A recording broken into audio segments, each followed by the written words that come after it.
Hey man, He Brown Baby Loud coming back at you with another edition of this Boomer's Logic, man.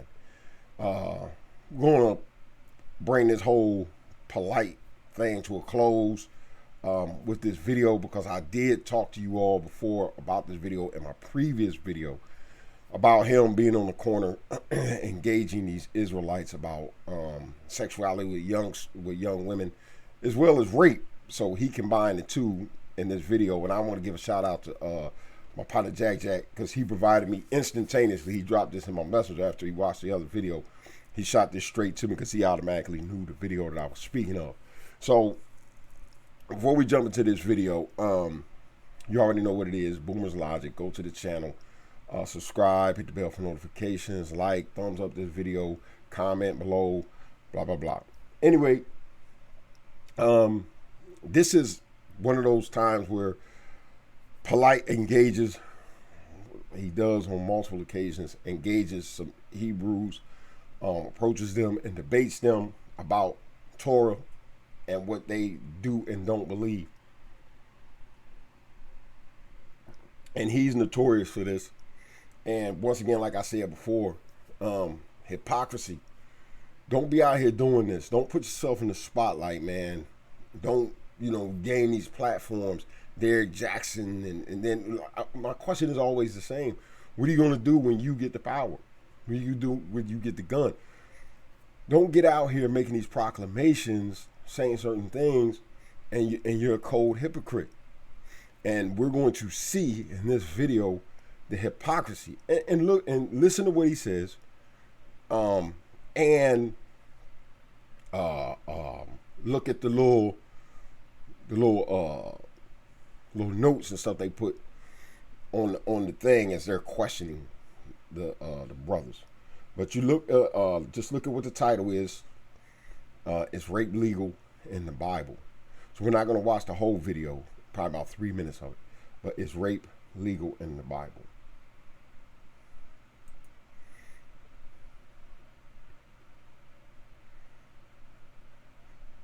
It's rape legal in the Bible. We're going to skip past the first few minutes. This conversation. You know what I'm saying? Y'all not getting away with the big fish.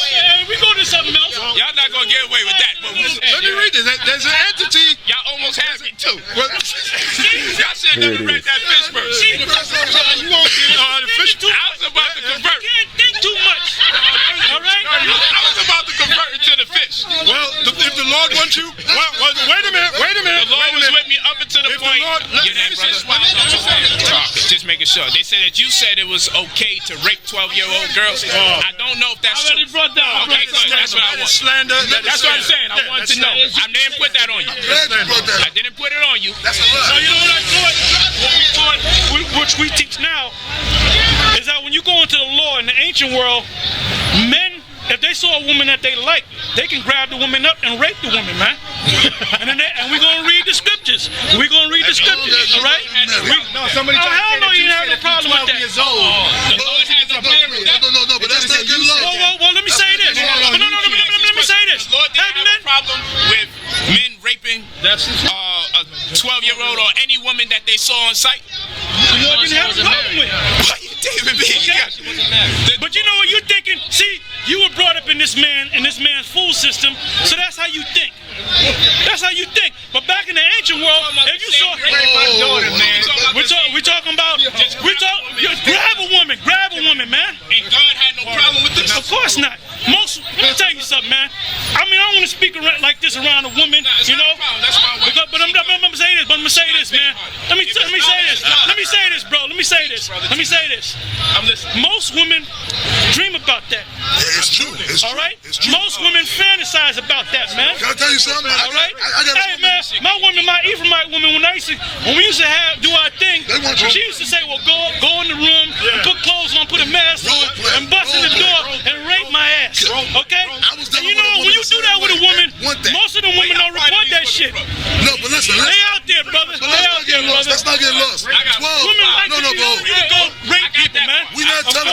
You gotta let it's not all right. And this is society, it's not all right. The scripture said you can do it. But you're saying that. But you don't do that. But the scripture say you can. The Lord. But you know what the scriptures also When say? they don't allow us to do as the Lord would have permitted. Well, it's true. Yes, that's true. And it's now I'm talking in terms of raping a woman on sight if I wanted to. First of all, the woman Go to the scripture. Go to the scripture. Yeah, the scripture answers it better. That's scripture. Deuteronomy 22 and 25. Let the scriptures But if a man find a betrothed damsel in the field, and the man force her, I'm sorry, verse 28. My bad. Verse 28. Yeah. Yeah, verse 28. If a man find a damsel that is a virgin, which is not betrothed. The word virgin, by the way, is a Hebrew word. Let me see if I remember. Bathwala. All right. Now the prophecy of Mary, a virgin shall conceive. The word there, virgin, is ayalama, which means young woman of marriageable age. Virgin in here means bathwala, virgin, a woman that never been, hit, so to speak. Exactly. If a man find a damsel that is a virgin, which is not betrothed, and lay hold on her, and lie with her, and they be found, then the man that lay with her shall give unto the damsel's father 50 shekels of silver, dowry, and she shall be his wife, because he hath humbled her, he may not put her away all his days. Now, when you go back, and you know the Hebrew, when you sound like prostitution now. No, he grabbed the woman in the field. The word, no. He humbled it. He gave it to the father after the fact. The word humble, when you go into the Hebrew, the word humble is the word aina. Yep. When you look up the word aina, it means to force, to take by force, to arrest. So what does that word mean? Rape. It means rape. I understand. Okay. Now, the next question is this. Now that the Bible has made it clear that it's permissible to rape, why are we still reading the Bible? Now I want to pause. I want to pause right there for a second.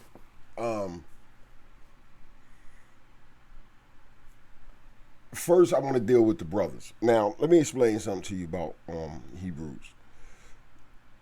Whether misinformed, miseducated, standing on corners, isolating themselves, camps, whatever the case is, every brother who is conscious of the fact that they're Israelites are my brother. I don't disassociate myself from them. So let's get that understood first, because we have such a rift in the Israelite community where these Israelites over here don't deal with the camps. These Israelites over here don't deal with IUIC.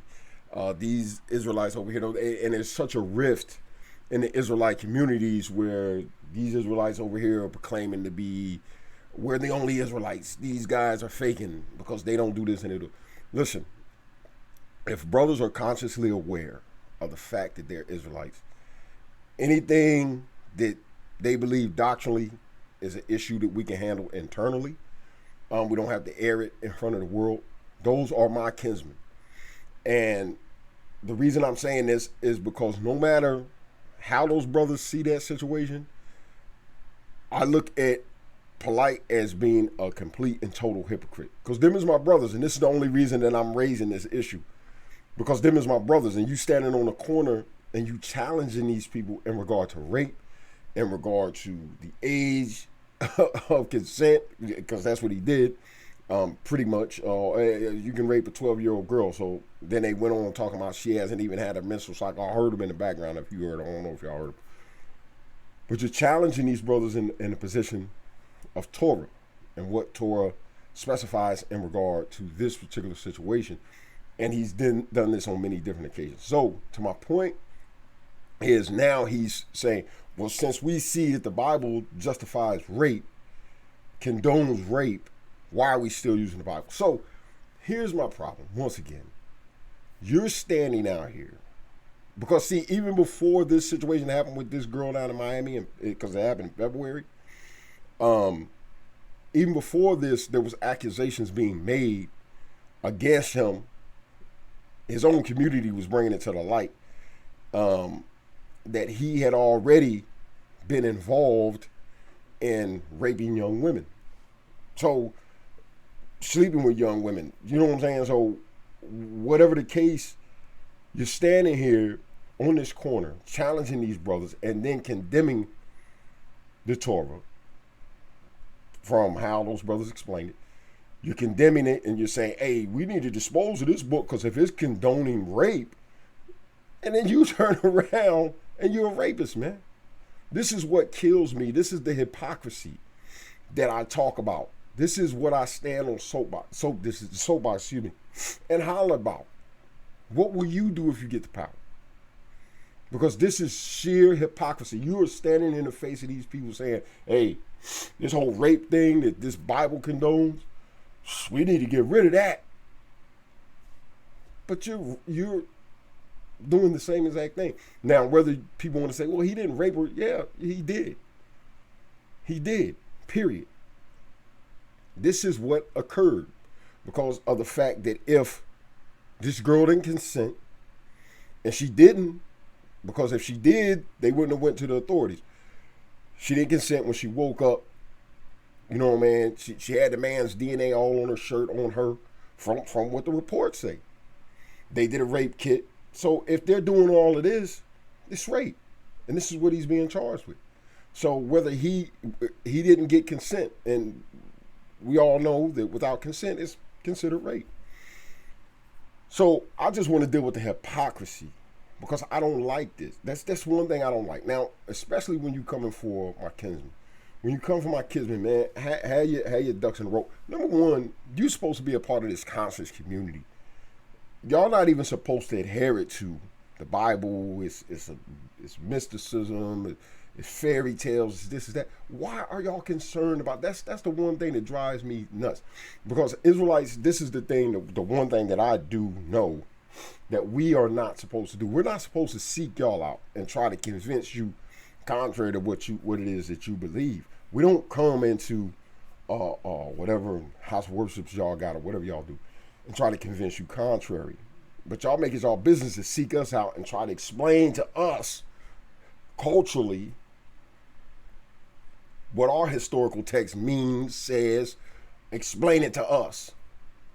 Once again, it was given to us by Yah, not to y'all. You want to believe in Egyptology? That's cool. Nobody's trying to confront you or argue the merits of it, the weight of it, what it means, what it don't mean. We're not trying to do that. And this is what, kind of raises my ire, is when you see people who do this, and then you really absolutely stood there and got all these little things up there trying to humiliate the brothers, and the whole time this is what you doing. That's that hypocrisy I'm talking about. Now, as I conclude this video, because we're not going to watch the whole video. It's just doesn't even make sense to watch. I know a lot of you are stuck on this whole rape thing. And you got, and most of you are very interested in this whole thing, the Bible justifying rape. Now, here's what I'll do. If I can get, I was going to say 5, if I can get 4 people to go into the comment section and say, yes, elaborate, or yes, explain this. I'll explain what the brothers failed to explain about the whole rape scenario and how it is not a thing that is condoned scripturally in our it's not condoned. And I'll explain it and I will prove it and show you contextually why it's not a condonable thing. So if you want that, I need 4 people to say yes, explain in the comment section. And I'll come back, I'll shoot another video probably later on the day and with an explanation of what the brothers failed to explain to this man here. But man, I don't want to take up too much more of you guys' time with this. I just want to show the hypocrisy of this individual and why we have to be careful who we follow, who we listen to on a daily basis. What my mentor told me, find one voice that you trust and you follow that voice. If you see red flags, if people have already told you things about this individual, flee, get the hell away from him. Simple as that. His past is his past. I always tell my wife like this, I see things like Yeshua, where once you came to him, everything in your past was, wiped away. You started off with a fresh slate. And I feel the same way about human beings, that in my everyday interaction, that, you know, once you come to the knowledge of the truth, anything you did in the past, a person can bring up and say, well, brother, he was doing this and it. Okay, that doesn't matter. This is what he previously did. Let's watch him from this point forward.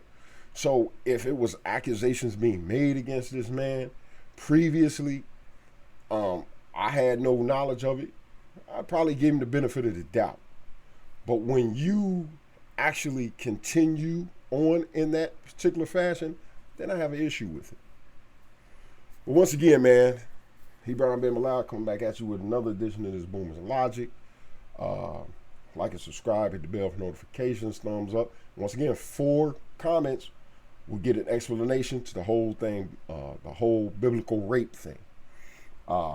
Giving wisdom to these wise old boomers. And once again, for you millennials, since you really don't know how to think, I just gave you an opinion. See you on the next one.